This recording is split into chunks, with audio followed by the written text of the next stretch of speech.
Fingernails vibrated on my nightstand, echoing the heartbeat inside the wooden table. Chalk dust, pale as grave soil, sifted from the ceiling, coating every surface in a film of blackboard gray. The Arctic air inside the derelict toy plant froze my breath into mist. But the insect buzzing drowned it out, 1,000 tiny wings beating against my skull, a relentless thrum that vibrated up my spine and into the camera lens clutched in my trembling hands. Sun and moon hung twin specters in the lunar eclipse sky, casting the room in a sickly double-shadowed light that made the chalk, dusted walls bleed into one another. I wiped the smudge on the camera's glass with my sleeve, the fabric rasping against the lens, and felt the ritual's echo cling to the smudge like oil on skin. Chalk dust rained down as I moved, each particle catching the moonlight, turning the air into a slow-motion snowstorm of blackboard gray. The buzzing intensified, a metallic rasp inside my ears, and I realized it wasn't just in the air, it was inside the table beneath me, the heartbeat pulsing through the wood like a second pulse in my own chest. Why does the buzzing feel inside my skull? My fingers tightened on the camera, the cold metal biting into my palm. I lifted it to my eye, and the lens fractured under my touch, spiderwebbing into 1,000 shards of blackboard gray. Sunlight and moonlight bled through the cracks, distorting the world into a kaleidoscope of Arctic horror. The insect buzzing swelled, a roar in my head, and I felt the table shudder beneath my nightstand. The heartbeat echoing in the wooden grain, the sound of 1,000 insects, now a single, deafening pulse. I pulled the camera away, but the buzzing stayed, vibrating in my teeth, in my bones, the sound of a grenade pin being pulled back and forth, the tension coiling tighter with every heartbeat, every grain of chalk dust falling, every shard of lens catching the light. The table's heartbeat was mine now, and the buzzing was the sound of the pin being pulled, the sound of the eclipse ending. In the derelict toy plant, under an Arctic moon that hung twin specters in the sky, I knelt before another unearthed secret, a glass bottle nestled within a decaying toy box. Its surface was smooth as bone, unmarred by time's relentless gnaw. The buzzing intensified as my fingers brushed it, vibrating through my palm like the wings of 1,000 trapped insects. The bottle was stoppered tight with black wax, and within its belly something stirred. A darkness coiled around itself, inky tendrils lapping against glass walls that seemed too fragile to contain such malevolence. I could feel its weight now, not just in my hand but inside me, a dreadful anticipation that throbbed like the heartbeat echoing through the wooden table. I brought it closer still, until it filled my vision entirely. The thing within shuddered, a ripple of black against the chalk, dusted light filtering through the broken windows overhead. It wasn't simply dark, it was alive with movement, writhing shadows that seemed to beckon me nearer. The buzzing grew louder, drowning out even the rasp of fur from my safe anchor cat who watched from his shadowy corner. His eyes were pits of night, reflecting none of the lunar light spilling into this godforsaken place. He knew better than most what lay trapped inside that bottle. My breath fogged against the glass as I pressed it closer to my ear. The scream was there, a raw, primal thing clawing at its prison walls. But it wasn't in the air around me or even within the toy plant itself. It was sincere-eyed, the bottle reverberating through every molecule of ink and wax. The chalk dust choked me suddenly, clogging my throat with memories of blackboards erased by desperate hands, of erasers worn down to nubs against history's relentless march forward. A cough racked my body, echoing off the empty walls like thunder in a tomb. The bottle slipped from my grasp as I doubled over, catching it inches before it shattered on the rotted floorboards. But something else had happened during that moment of distraction. Ink began dripping from the neck of the bottle onto my skin. It pooled there like spilled tar, sticky and warm despite the Arctic chill, permeating every corner of this forgotten factory. The buzzing grew louder still, a metallic rasp inside my ears now, as if the insects were chewing their way out. I pulled away abruptly, wiping at the ink stain on my palm with an old rag I'd brought along for such purposes.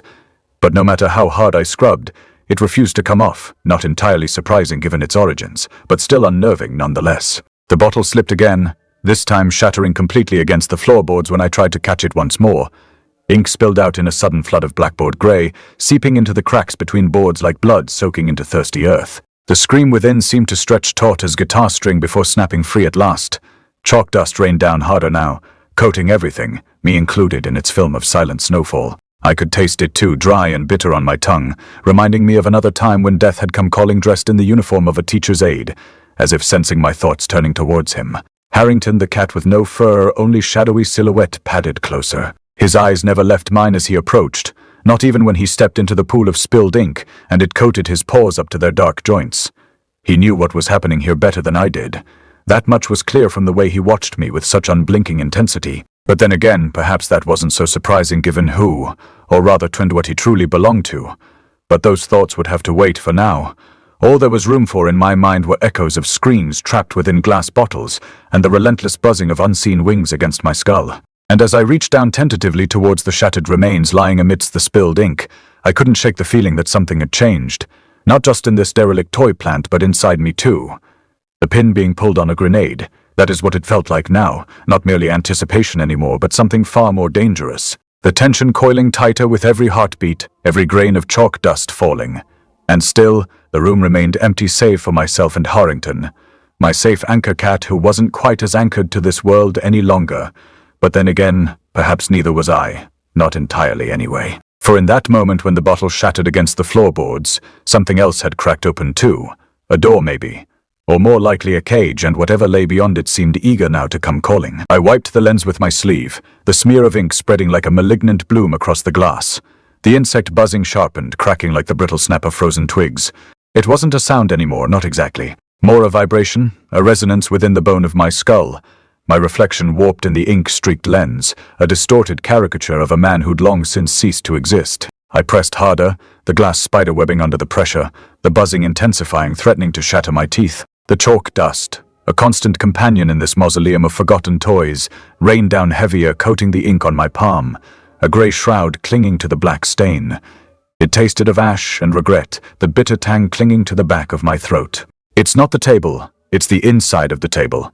The thought wasn't a conclusion so much as a sudden, undeniable certainty, a knowing that settled deep within my marrow, cold and unyielding. The ink seeped into my palm, warm and viscous, clinging to my skin like a second layer of flesh. It felt alive.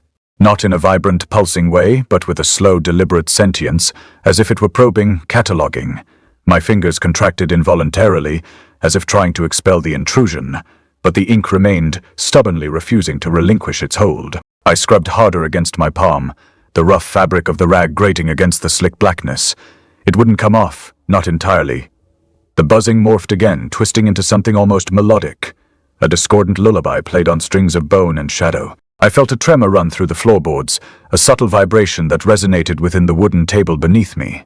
A heartbeat, slow, deliberate, echoing in the silent spaces between the ticks of a clock that wasn't there. It wasn't my heartbeat, it was something else. Something ancient and vast, slumbering within the heartwood of the table. Harrington, the cat, shifted in the shadows, his silhouette a deeper void within the gloom. He hadn't blinked since I'd entered the room. His eyes, those twin pits of absolute darkness, remained fixed on mine.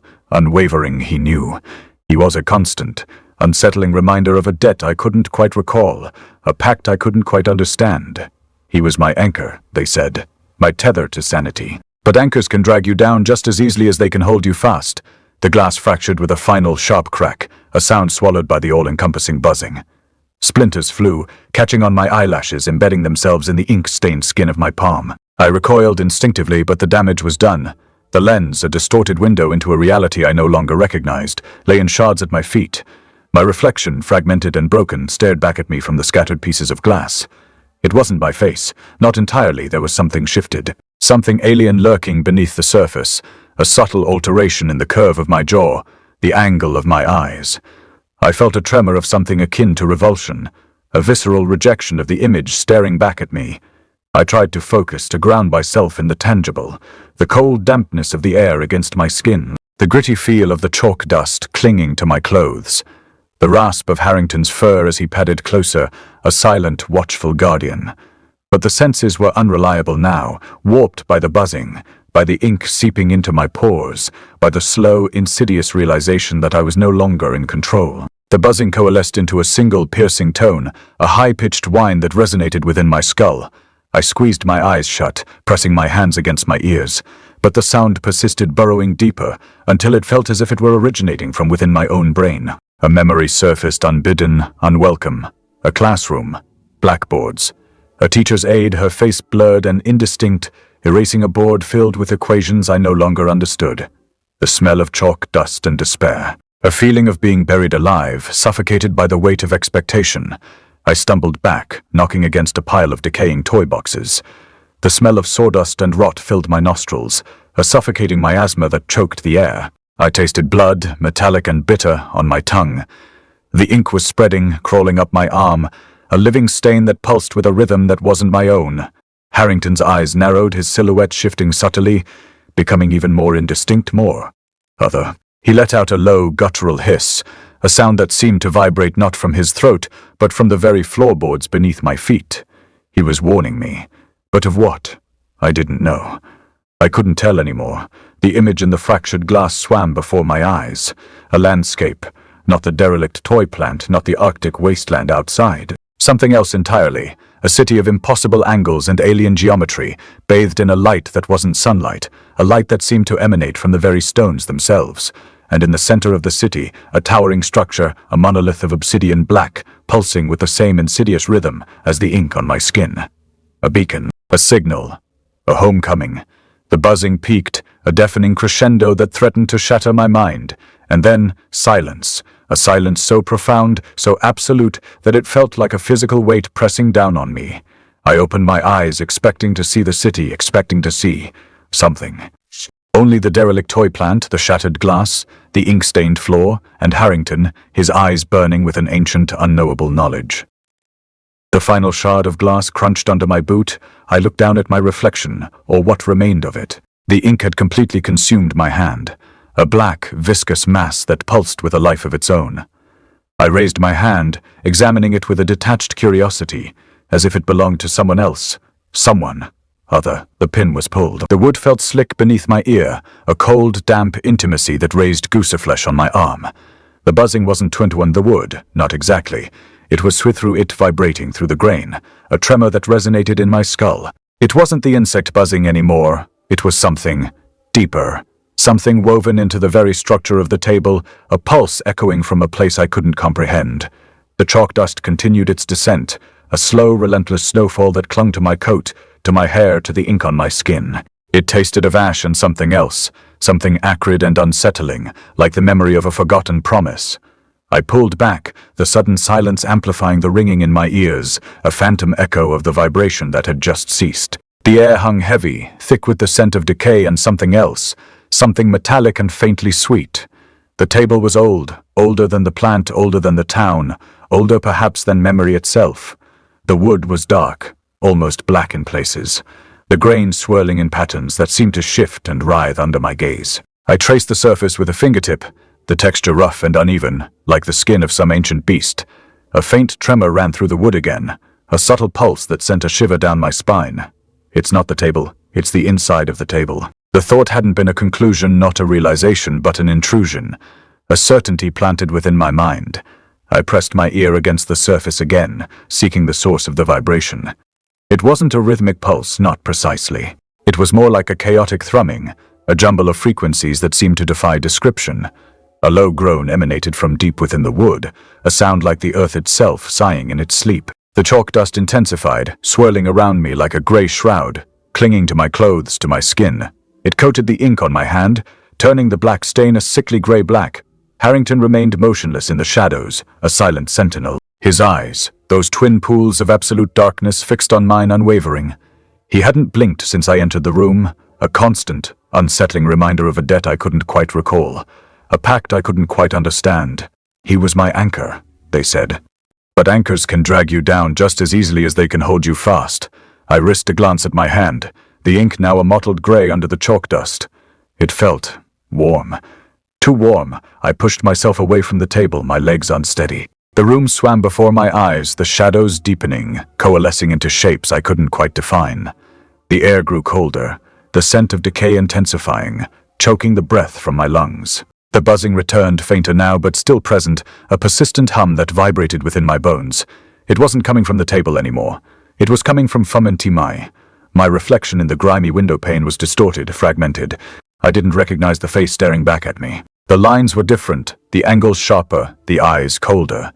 I blinked, and the image shifted, wavered, as if struggling to maintain its form. The chalk dust swirled around me, obscuring my vision, blurring the edges of reality. The tremor in the floorboards intensified, a subtle vibration that resonated through the entire room. It wasn't a tremor, not exactly.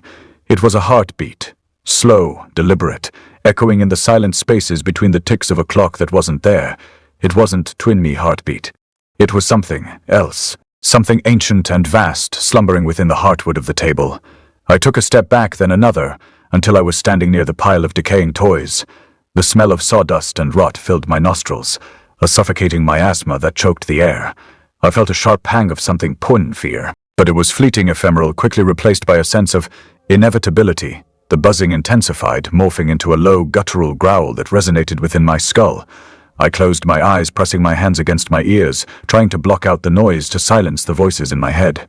But the sound persisted, burrowing deeper, until it felt as if it were originating from within my own brain. A memory surfaced, unbidden, unwelcome. A classroom. Blackboards. A teacher's aide, her face blurred and indistinct, erasing a board filled with equations I no longer understood. The smell of chalk dust and despair, the feeling of being buried alive, suffocated by the weight of expectation. I stumbled, knocking against a rusted metal shelf. A cascade of decaying toys tumbled to the floor, seeding broken dolls, dismembered teddy bears, plastic soldiers missing limbs. The sound was jarring, a sudden burst of noise in the oppressive silence. I stared at the scattered toys, a wave of nausea washing over me. They were wrong, twisted, distorted, as if they had been subjected to some unseen force. Harrington let out a low, mournful whine, a sound that seemed to vibrate not from his throat, but from the very floorboards beneath my feet. He padded closer, his silhouette shifting subtly, becoming even more indistinct, more other. He was warning me. But of what? I didn't know. I couldn't tell anymore. The chalk dust rained down from the ceiling, a relentless, suffocating snowfall. It coated everything. The toys, the shelves, the floor, me. It clung to my skin, a grey shroud burying me alive. The pin was pulled. The camera's playback stuttered, a jerky dance of static and shadow. The wood's rain-slicked leaves reflecting the sickly luminescence of the eclipse. The ritual, they'd called it a reclamation, a return. I watched it again, the image resolving just enough to reveal the figures tall, impossibly slender, their limbs bending at angles that defied anatomy. Their faces were absent, smooth planes of gray, devoid of feature, save for the eyes. Pools of black, reflecting nothing, absorbing everything. The buzzing started again, a low thrumming that resonated not in my ears, but in the bones of my skull. It synced with the flickering images on the screen, each pulse of vibration mirroring the rhythmic chanting in the recording. They're not watching us. They're a controlling Fufidi. Thought wasn't mine, not entirely. It was a passenger, a cold, insistent voice riding the current of my thoughts. The air tasted of ash and something else, something metallic, like old blood. I leaned closer to the screen, the buzzing intensifying. The figures in the woods moved with a disturbing grace, their limbs flowing like water, their bodies shimmering with an internal light. It wasn't light, I realized. It was resonance. The same resonance that vibrated within the table, within me, a shared frequency, a connection, a parasite. The playback skipped, the image fracturing into a mosaic of distorted shapes. The chanting grew louder, coalescing into a single sustained note that pressed against my eardrums. My teeth ached, my vision swam. I reached out, halting the playback. The screen went black. The buzzing remained. The camera's memory card. I had to see the rest. There was more. I knew it. The ritual hadn't been just a ceremony. It had been a marker, a key. The camera had recorded something else, something buried beneath the surface. Something I was meant to find. I inserted the card into the portable viewer, the device whirring to life with a faint mechanical sigh. The screen flickered, displaying a series of fragmented images, landscapes, structures, symbols. None of them familiar then. A sudden shift, a close-up. A metal plate embedded in the earth, covered in carvings. Byzantine script. The script swam before my eyes, the symbols twisting and rearranging themselves into patterns I couldn't comprehend. It wasn't a language. It was a resonance, a vibration. The buzzing in my head intensified, a chorus of voices whispering in a language I couldn't understand. I felt a pressure in my temples, a searing pain behind my eyes. I squeezed them shut, willing the voices to stop. When I opened my eyes, the screen was different. The script was clearer now, the symbols resolving into coherent phrases.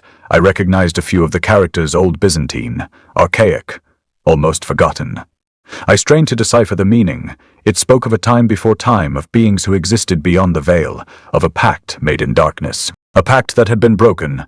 The image shifted again, revealing a schematic diagram. A complex network of tunnels and chambers carved deep into the earth. A map. A time capsule. It was buried beneath the ritual site, beneath the woods, beneath us in use. The viewer sputtered, the screen dissolving into a cascade of static. The buzzing reached a fever pitch, a deafening roar that threatened to shatter my skull. I dropped the device, the plastic casing cracking against the floor. The insect hum resonated within my bones, vibrating through my teeth.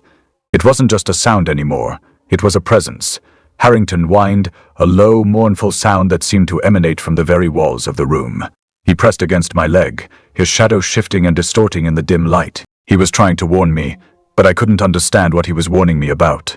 The pressure in my head intensified, a vice tightening around my brain. I felt a sudden urge to scream, to shatter the silence, to break the cycle. The screen on the viewer flickered back to life, displaying a single, final image, a close-up of the metal plate. The Byzantine script was clearer than ever, and beneath the script something new, a symbol, a glyph. I'd never seen it before, but I recognized it. It resonated within me, a forgotten memory surfacing from the depths of my subconscious, a memory of a classroom, blackboards, equations I couldn't understand. The buzzing peaked, then abruptly ceased. The silence that followed was more terrifying than any noise. The air hung heavy, thick with the scent of decay and something else, something sweet and sickly. The image on the screen froze, the Byzantine script shimmered, then solidified. It resolved into a single, chilling phrase. Fidide, you are one of us. Fick, the screen went black. The chalk scraped against the board, each stroke echoing like bones snapping in my skull. I wrote invaders in capital letters, the words stretching across the blackboard like a chasm opening up before me. The insect buzzing swelled with every letter I etched into existence, as if the very act of inscription was feeding their hunger.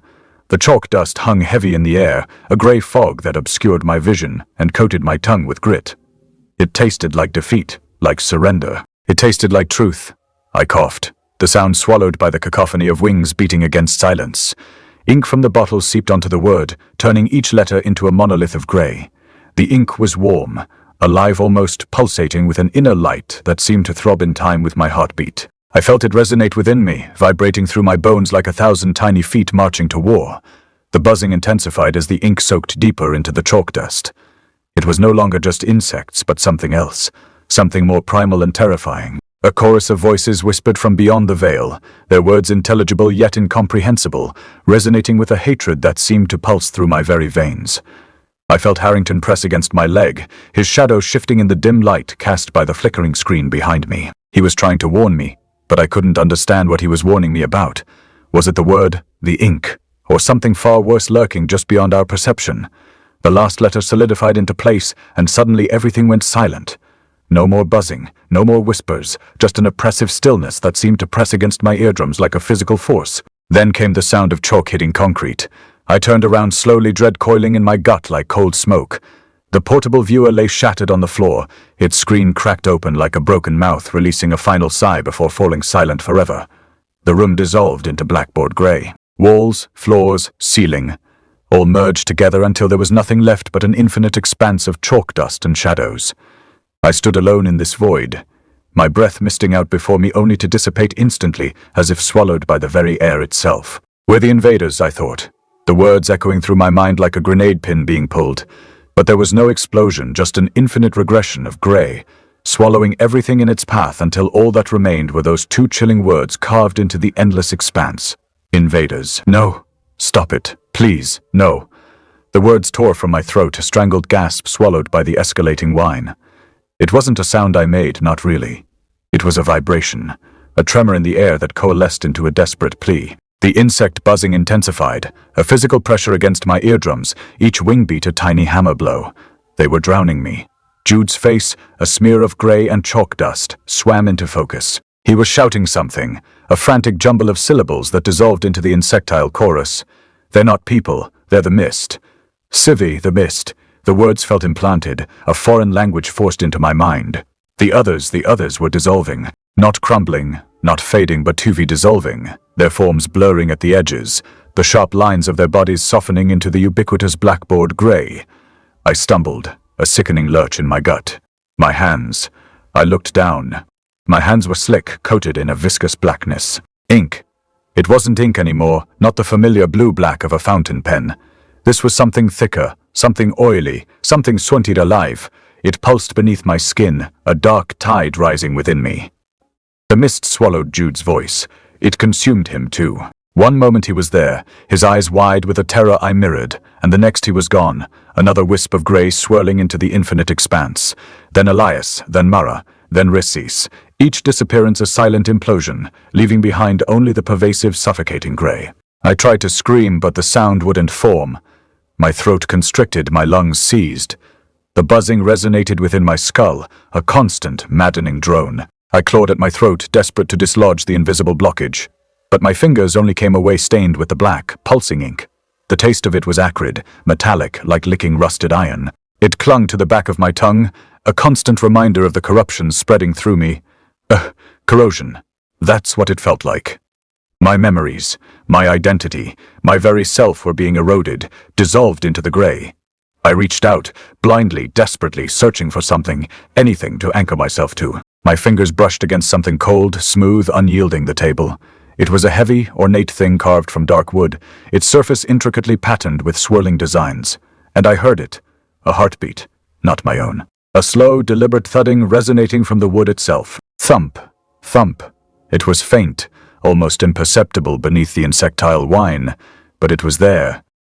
A pulse of something alien, something ancient, emanating from the heart of the table. I pressed my ear against the surface, the heartbeat growing stronger, louder, a rhythmic counterpoint to the chaos swirling around me. The grey pressed in, a suffocating blanket threatening to smother me. I fought against it, clinging to the heartbeat, to the sensation of something solid, something real, beneath my fingertips. But it was no use. The mist was relentless, inexorable. It seeped into my pores, invaded my lungs, poisoned my thoughts. I saw them then. Faces. Not the faces of Jude, Elias, Mara, Riss. These were different, older, distorted. Their features shifting and reforming, coalescing into something vaguely humanoid, but undeniably for the other. They were emerging from the grey, drawn to me, reaching out with elongated skeletal fingers. Their eyes. The eyes were the worst, empty sockets filled with an infinite swirling darkness. They held no malice, no anger, no recognition. Just a vast, indifferent emptiness that sucked the hope from my soul. I opened my mouth to scream again, but no sound came out. Only the buzzing, only the heartbeat, only the grey. I stumbled backwards, falling to my knees.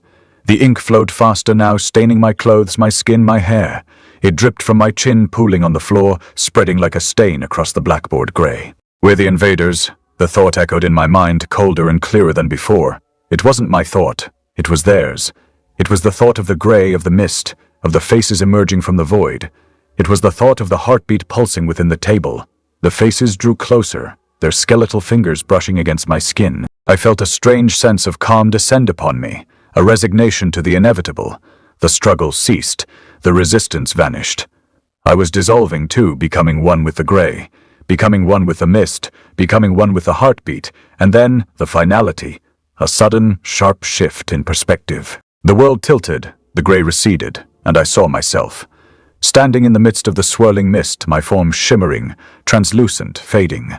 I reached out a hand and it passed right through one of the emerging faces.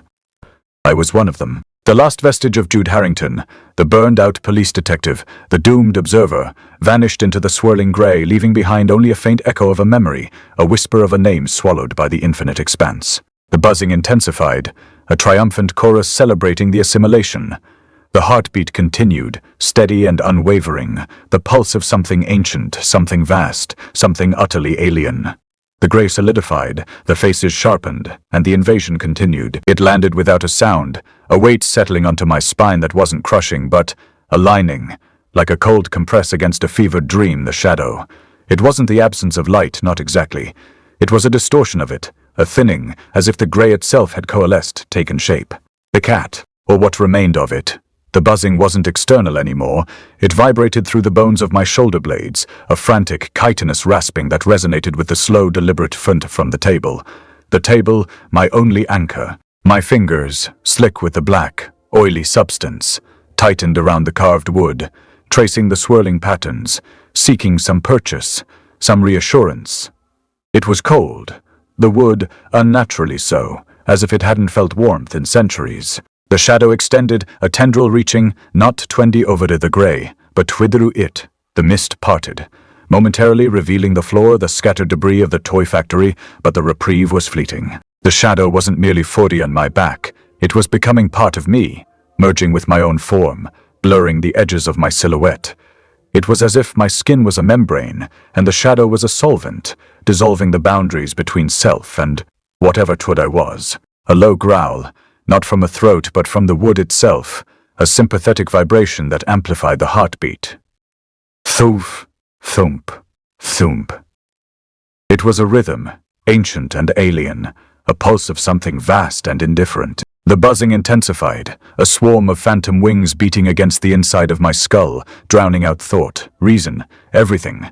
The shadow stretched, elongated, and I saw it then. The wall. It wasn't a wall, not anymore. The grey was dissolving, flowing, becoming the shadow, becoming Futentwitefend. The shadow cat wasn't merely clinging to me. It was rewriting the space around us. The wall's texture shifted, the chipped paint and crumbling plaster smoothing, reforming, becoming organic. A subtle, sickening undulation beneath my fingertips. The scent of dust and decay was replaced by something else, something acrid, metallic, like ozone and old blood. Sacrifice. A Zord wasn't spoken, not audibly. It bloomed in my mind, a cold, crystalline structure, perfectly formed, utterly devoid of emotion. It wasn't my thought, but a directive, an understanding. The cat understood. It had known this from the beginning. It had chosen this. I tried to move, to pull away, but my limbs felt heavy, weighted down by the encroaching grey. The black ink continued to flow, not just from my skin, but from my eyes, my mouth, my nostrils. It wasn't a bleeding, not a rupture. It was an efflorescence, a blossoming of darkness. The world swam, distorted, the edges of objects blurring, dissolving into the pervasive grey. The heartbeat quickened, thump, thump, thump, thump, and the shadow cat's form became less defined, less substantial. It wasn't disappearing, not exactly. It was unraveling, its essence seeping into the wall, into the dissolving grey, becoming one with the structure, with the heartbeat. A final desperate press against my spine, a fleeting sensation of warmth, and then nothing. The wall pulsed. The grey receded, revealing not the cold, decaying interior of the factory, but something else, something older. The carved patterns on the wood weren't carvings at all.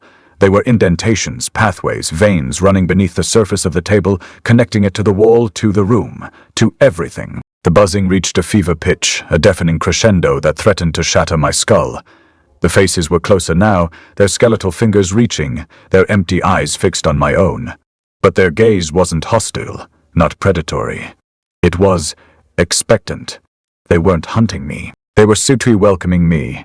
I felt a strange detachment, a disassociation from my own body, as if I was watching myself from a distance, a silent observer of my own dissolution. The ink flowed faster, coating my body, my clothes, my hair, until I was a silhouette of darkness, a living shadow. The wall breathed. A slow, rhythmic expansion and contraction, a subtle shift in the air that sent a shiver down my spine. The heartbeat intensified, thump, thump, thump, thump, thump, thump, and the grey solidified, coalescing around me, enveloping me, becoming me. The faces touched my skin, their skeletal fingers cool and smooth, and I felt a sense of completion, a finality, emerging. The last vestige of Jude Harrington, the burned-out detective, the doomed observer dissolved into the swirling grey, the shadow of the cat absorbed into the wall, the heartbeat resonating through the wood. The buzzing subsided, replaced by a profound, unsettling silence. The wall breathed again, and then it opened. Not with a creak, not with a groan, but with a silent, seamless unfolding, revealing a passage, a gateway, a glimpse into something vast and ancient. The faces beckoned, and I stepped forward into the grey, into the heartbeat, into the void. The frozen earth resisted, a brittle crust yielding grudgingly to the shovel's bite. Each scoop sent a shower of ice crystals skittering across the snow, their descent a tiny, frantic whisper against the oppressive silence. The buzzing. It wasn't a sound I heard anymore, not precisely. It was a vibration, a tremor in the marrow of my bones, originating from beneath the ground I disturbed. A frantic, chitinous rasping that felt less like an external stimulus and more like an infestation. It throbbed in time with the something buried here, the ritual site. They'd marked it with a crude circle of stones, their surfaces slick with a black, oily residue that clung to my gloves. The air itself felt dense, heavy, a palpable pressure against my lungs. The lunar eclipse was absolute. the sun and moon hanging in the sky as if mocking the world below, their combined light casting elongated, distorted shadows that danced with a malevolent grace. Chalk dust and blackboard gray permeated everything, coating my skin, clinging to my eyelashes. The taste of it, bitter and metallic, coated my tongue. Another scoop. The shovel struck something hard, not stone, something resonant. A hollow thud that amplified the buzzing in my skull. I knelt, scraping away the frozen earth with my hands, the cold searing through my gloves. A glint of metal. I brushed away the last of the ice, revealing a capsule, cylindrical and seamless, crafted from a metal I didn't recognize. It wasn't corroded, not weathered. It was as if it had been sealed yesterday, not centuries ago. The inscription, etched into the metal, a language alien yet somehow familiar. I traced the glyphs with a numb finger, the buzzing intensifying with each touch. Fifid we were here first. Fifidine, the words bloomed in my mind, not translated but understood. A sudden sickening lurch in my stomach, a shift in perspective. The faces, the skeletal faces, their empty eyes, the cold touch on my skin. They weren't memories, they were revelations. The capsule hissed, releasing a plume of icy vapor that smelled of ozone and decay. It opened with a silent precision, revealing its contents, a stone. A flat obsidian-like stone, carved with the same unsettling glyphs as the capsule. It pulsed with a faint internal light, a heartbeat mirroring the one that resonated within the table, within the earth, within 20 mem. The buzzing coalesced, focusing into a single piercing note that threatened to shatter my eardrums. The realization struck with the force of a physical blow the toy factory, the shadow cat, the merging. It wasn't an invasion. It was a reclamation. We humans weren't the dominant species, we were the invaders. The Byzantines, the ritual, the frozen earth. It was all a veil, a carefully constructed illusion to conceal a far older civilization. A civilization that had been here first, that's until it was here. The ground beneath me trembled. The buzzing escalated, a chorus of insect wings beating against the inside of my skull. The faces pressed closer, their skeletal fingers cool against my skin, guiding my gaze towards the stone. They weren't hostile, they were expectant, waiting. It was surprisingly warm, radiating a heat that defied the glacial temperatures. The glyphs seemed to shift, to writhe beneath my fingertips. The world swam, the gray of the eclipse deepening, blurring the edges of reality. The faces coalesced, forming a single, unified visage, ancient, alien, and utterly indifferent to my existence.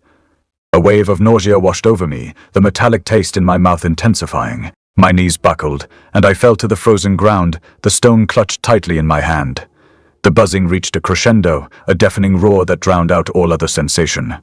Then, silence. A profound, unsettling silence that was more terrifying than any noise.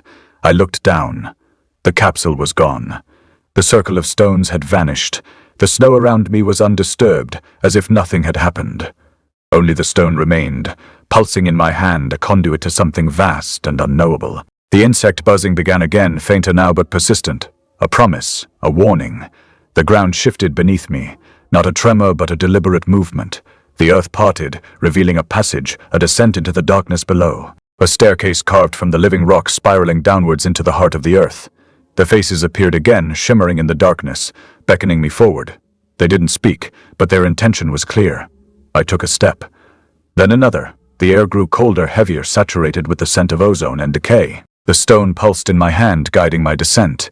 The insect buzzing grew louder, a chorus of welcome. The faces faded, replaced by the swirling gray of the eclipse, the last vestiges of Jude Harrington dissolving into the stone, into the earth, into the ancient, waiting civilization. The chalk dust tasted like old chalk in my mouth, gritty and sharp.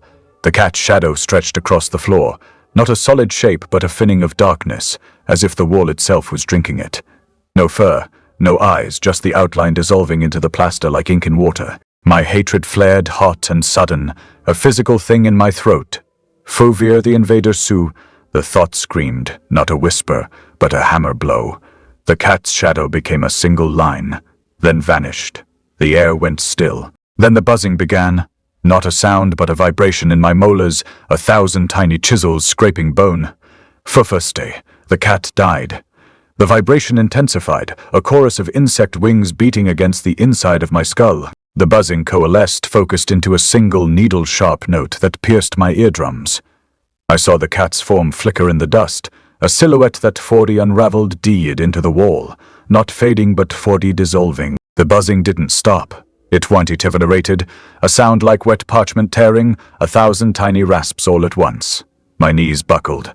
The chalk dust wasn't falling. It was sweat pouring, thick and white, flooding the screen of the old monitor, coating the keyboard, swirling in the air like a blizzard made of powdered bone.